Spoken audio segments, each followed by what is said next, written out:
Welcome to the definitive guide to how to run high ticket offers with Facebook ads. And I know a lot of people are trying to run high ticket offers. We're talking $500, $600, $800, $1,000, $2,000, $5,000, $10,000 offers. Places where you cannot leave the learning phase with Facebook reliably, where you cannot use conversion campaigns to reliably drive to overall success. We're going to talk about the volume and quality of traffic that you can bring and what other objectives you can try to focus on Facebook. You can also focus on unit economics. We're going to cover all of that to understand how your business is going to get covered, and ultimately how you can use Facebook to amplify profitable opportunities for your business so you can use these high ticket items to load your funnel with really high quality individuals. We're going to break all of that down, plus the ads and the types and all the different metrics that you need to be focusing on. And let's get started. First off, I just want to say thank you very much. I know you could be literally anywhere on the internet right now, and the fact that you're here means the world to me. I'm going to make sure that this is absolutely of the best value to you. And if you need any other stuff, please go to links.facebookdisruptor.com and we can start to work together. So let's get started. Now, if you are running high ticket offers where your cost per sale is so high that you can't leave the learning phase, maybe your item is $200 or $2,000 and you can't drive that 25 to 30 conversions a week that it takes to leave the learning phase, and you can't get consistent results to do creative testing and all these other items, what are you supposed to do? Because everybody tells you in Facebook, you should be driving conversion campaigns all the time. And you know what? They're right if that's possible for your business. However, Facebook is phenomenal at ultimately doing one thing. Facebook is a market research and intent creation device. If you cannot utilize the budget appropriately to accomplish those business goals, it doesn't mean that you shouldn't be using Facebook. What it means is you need to be using Facebook to accomplish what it can do at scale to ultimately leverage your business most appropriately for the things that are ultimately the best overall results for your business. Now, what this ultimately means is you have to understand, what can your business do at scale? What can you afford to do? So let me give you an example of this. One of my students inside the Facebook Ads MBA program, wildly successful guy out of New Zealand, he's running a bespoke, high-end fly fishing reel business. Now his reels might run $800 to $2,000. They're amazing. It's called Epic Fly Reels. Great guy. Now the problem is you would have to spend $5,000 to $10,000 a day to get one campaign with a very limited number of ad sets to ultimately drive conversions on just the sale of that product in order to use Facebook to make sales on a conversion campaign. Now, what we can do instead is focus on, what do we have in the business that actually works? What can we afford to do? Now, you see, a lot of people will say, well, let's just focus on add to carts because we can drive a lot of them. Do you really want a lot of add to carts? Is driving a lot of people that are not interested in buying but just want to abandon cart actually good for your business? Well, there's an argument to be said, well, if we get a bunch of add to carts, eventually going to convert them. Sure. But is an add to cart actually worth any monetary value? Maybe, if you can get down to the unit economic of what is an add to cart actually worth to me?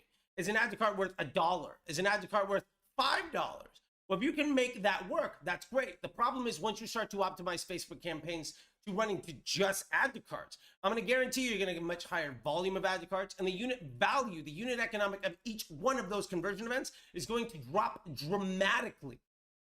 So then you say, well, let's just get page views. Let's just get a bunch of traffic to the site that maybe wants to view something. We'll get view content will be our conversion objective. Great. But again, what's the unit value of a view content?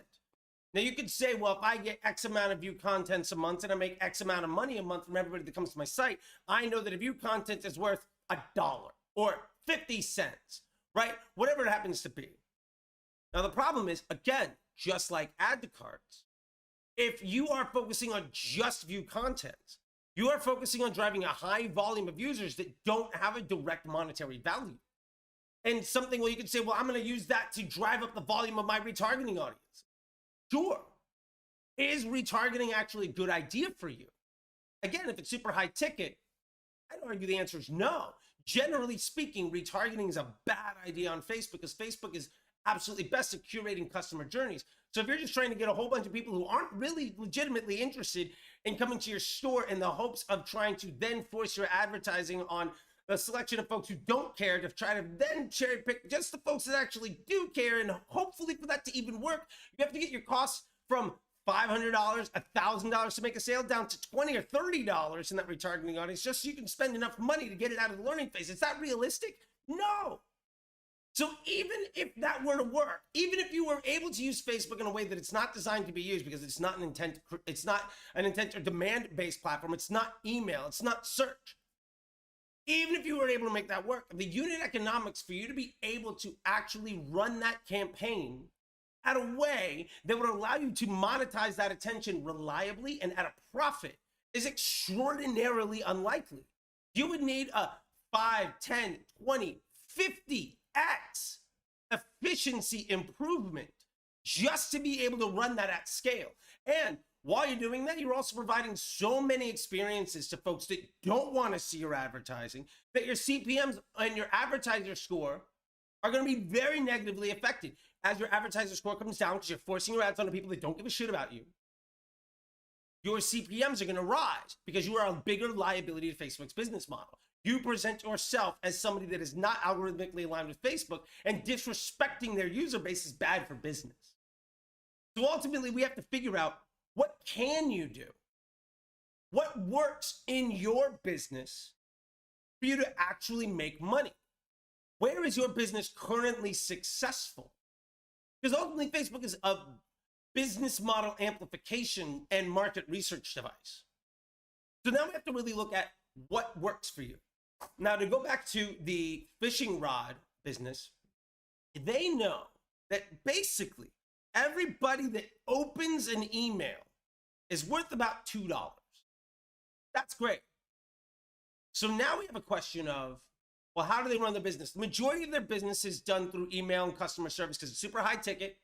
People don't buy nearly that often. So the LTV is hard to get a multiple on, and it's a very high AOV product.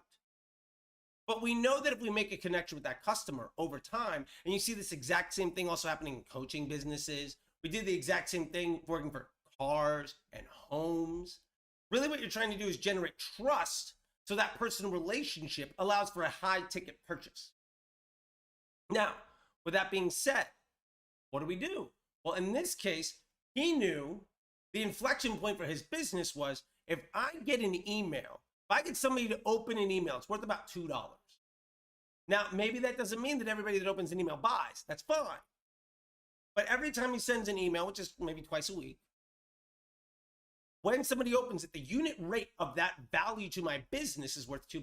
Now, what's great about that is it means, okay, so what we need to do is say, your best foot forward for making a sale is an email-based customer relationship. That's what's going to do best for cash flow for your business. So why don't we focus on Facebook to generate a higher volume of people who are eager to accept and open your emails? If we then focus on Facebook as effectively a lead gen platform to grow volume of opportunities for customer relationships, now we can say, well, maybe we get an email for $5 or $10. Maybe not everybody opens. Maybe your value of an email open goes from $2 to $1.75. But if we know we're getting you an extra 500 or 1,000 emails a week, addresses, ultimately over time, you're getting a higher volume of people to open those open an email from you, just because you have a higher mountaintop to shout from. What ultimately works here is you're going to have to figure out the volume and unit economics of this, and we'll get to that in a minute. This is one example of how this works. Now, you see a lot of high-end coaches talking about doing this, so you just get sales calls coming in, right? And then you hire a salesperson to handle all of that. And all you're really trying to do is just get sales calls coming in, because you know there's a close rate on a sales call. If you have a 1 in 5 close rate, if you have a 5% close rate on sales calls, you need 20 sales calls in order to make a sale. So now you have to pay the person to handle those sales calls. So ultimately, you have to figure out, how much does it cost to get a sales call? If you multiply that by 20, then you know how much it costs to make a sale. And if there's a profit on that, plus you pay that person, that sales call person, your salesperson, to ultimately do sales calls for you, you can figure out how that business works. Now, what ultimately we're getting here is there's a lot of different ways of doing this. We also see this work in the world of just high-end retail. One of the people in the Facebook Ads MBA program, we were working on, they have a high-end retail business. They're doing couches and home furniture.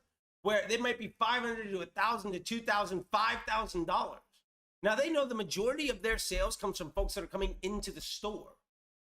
So again, what does their business actually make money on? What is the core foundation of their core principles? What are they really good at monetizing? How is their business built to monetize attention? And then how do we amplify that so that they have the greatest opportunity of producing more revenue and profit? How do we do that in a way that we can test, in a way that we can measure, in a way that we can deliver consistent results and continue an investment in, so that ultimately we can monetize that at a profit? That's what it really comes down to, especially if you can't use Facebook for conversion campaigns. And there's plenty of people that cannot afford to do that. Maybe you only have 20, 30, 40 bucks a day. You can still run Facebook campaigns. You don't always have to go conversion. That's just a fallacy.